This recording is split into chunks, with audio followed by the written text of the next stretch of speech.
দেখো এই অঙ্কটা আমরা শর্ট ট্রিক্সের মাধ্যমে কীভাবে করব। দেখো প্রশ্নে কি বলেছে, এক ব্যক্তি তার আয়ের 5/2 অংশ ব্যাংকে জমা রাখেন, বাকি আয়ের 5/4 অংশ সংসার খরচ করেন, বাকি 2070 টাকা জীবন বিমা খরচ হলে তার মোট আয় কত।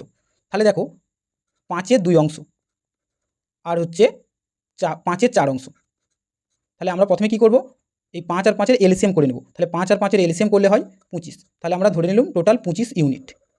এবারে কি বলেছে দেখো, প্রথমে 5/2 অংশ, তাহলে এর 5/2 অংশ, তাহলে 5 5 25, 5 2 10, তাহলে 25 থেকে 10 মাইনাস করে দাও। তাহলে 10 আমরা মাইনাস কেন করব, কারণ এখানে কি বলেছে 5/2 অংশ ব্যাংকে জমা রাখেন বাকি আয়ের, তাহলে আমার বাকি থাকছে 15 টাকা, 15 ইউনিট। তাহলে বাকি আয়ের 5/4 অংশ সংসার খরচ করেন, তাহলে 5/4 অংশ সংসার খরচ করেন। তাহলে 5 3 15, 4 3 12, তাহলে 15 থেকে মাইনাস 12 পড়ে থাকে 3 ইউনিট। দেখো তারপরে কি বলেছে, বাকি 2070 টাকা জীবন বিমায় খরচ হলে, তাহলে আমার তো পড়ে আছে 3 ইউনিট, এই 3 ইউনিটের মানই বলা আছে 2070 টাকা।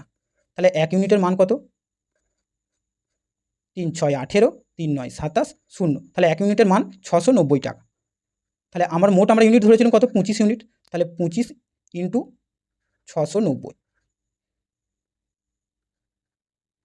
তাহলে দেখো লাস্টে শুধু সিঙ্গেল ডিজিট শূন্য হবে। দেখো 4টে অপশনের মধ্যে অপশন সিটাতে আছে দেখো 17,250, মানে সিঙ্গেল ডিজিট শূন্য আছে। তাহলে আমার উত্তর হয়ে যাবে 17,250, অপশন সি রাইট অ্যান্সার।